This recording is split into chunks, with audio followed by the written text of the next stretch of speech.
श्री कृष्ण ने बताए कलयुग के 5 कड़वे सत्य जानकर शर्मनाक हो जाएंगे। जैसा कि हम सभी जानते हैं, युग कितने होते हैं।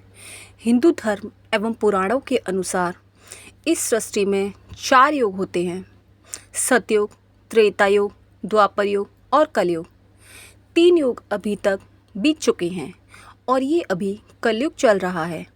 हर एक युग के अंत में भगवान किसी न किसी रूप में, किसी युग में कौन से भगवान अवतार हुए हमें बताएं।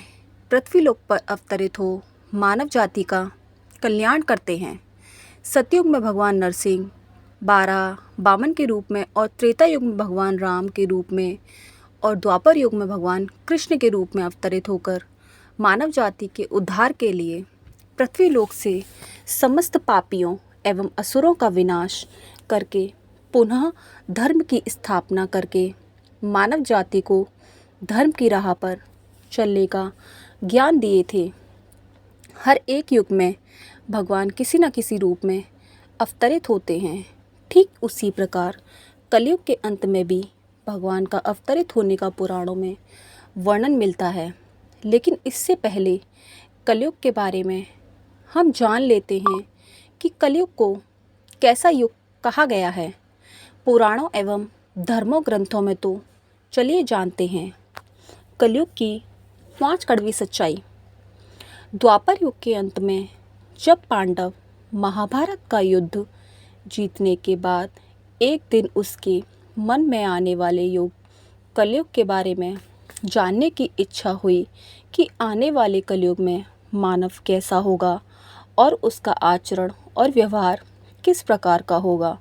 तब वे सभी पांडव एक दिन भगवान श्री कृष्ण के पास जा पहुँचे और बोले, हे प्रभु, द्वापर का अंत चल रहा है और इसके बाद कलयुग आने वाला है और हमारे मन में आने वाले कलयुग के बारे में जानने की इच्छा हो रही है। तो हम सब पे कृपा करके बताइए कि आने वाला युग मानव जाति के लिए कैसा रहेगा और इस युग में मानवों का आचरण कैसा होगा।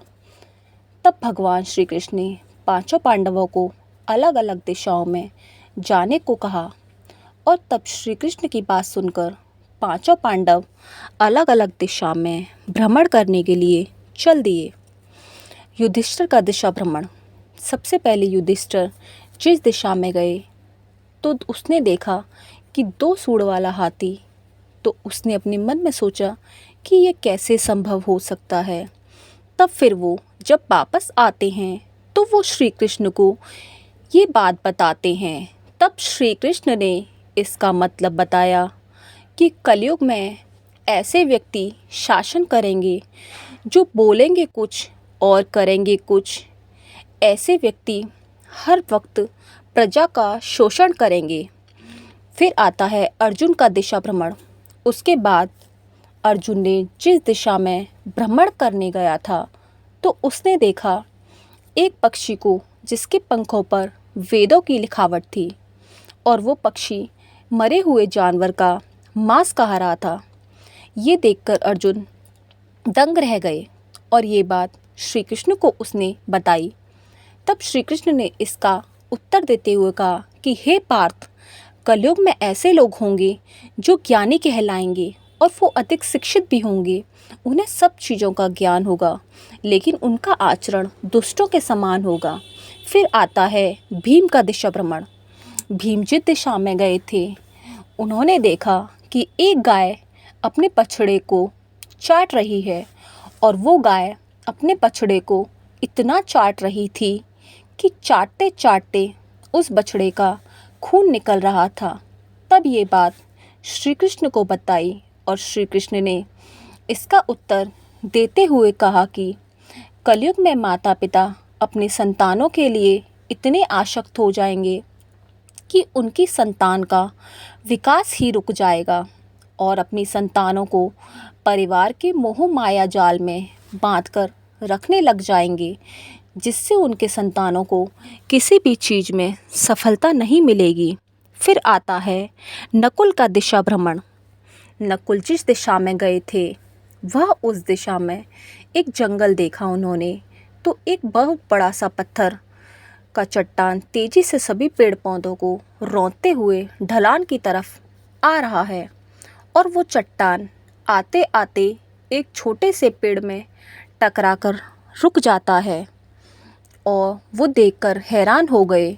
तो वो ये बात श्री कृष्ण को बताते हैं।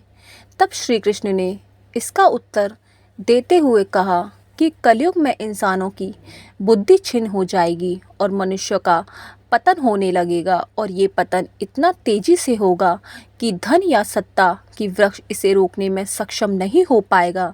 लेकिन हरि नाम का एक छोटे से पौधे से ये पतन रुक जाएगा। हरि नाम लेने या कीर्तन करने से मनुष्य की बुद्धि प्रबल हो जाएगी और वो सत्य और असत्य का निर्णय लेने में उसे सहायता होगी और वो अपने जीवन के लक्ष्य को पा सकेगा। फिर आता है सहदेव का दिशा भ्रमण। सहदेव जिस दिशा में गए थे तो भ्रमण करते करते एक गांव में पहुंच गए। तो उन्होंने उस गांव में बहुत से कुएं देखे जिसमें सभी कुओं में पानी था, लेकिन गांव के बीच में एक कुआं ऐसा भी था जिसमें पानी नहीं था। तो उसने ये बात श्री कृष्ण को बताई। तब श्री कृष्ण जी ने इसका उत्तर देते हुए कहा कि कलयुग में ऐसे भी लोग होंगे जो उत्सव समारोह जैसी चीज़ों पर अधिक धन खर्च करेंगे। यहाँ तक कि लोग अपने शौक़ के लिए मदिरा, मांस इत्यादि सेवन करने के लिए लोग अधिक से अधिक धन व्यर्थ कर देंगे। परंतु यदि कोई असहाय, ज़रूरतमंद, दान पुण्य इत्यादि कर्मों में मदद करने और अपना धन देने में संकोच करेंगे। तो कैसा लगा आपको हमारा ये पोस्ट, कमेंट बॉक्स में ज़रूर बताइएगा। और अगर अच्छा लगा हो तो हमारे चैनल को सब्सक्राइब करना ना भूलें। राधे राधे, जय श्री कृष्णा दोस्तों, धन्यवाद।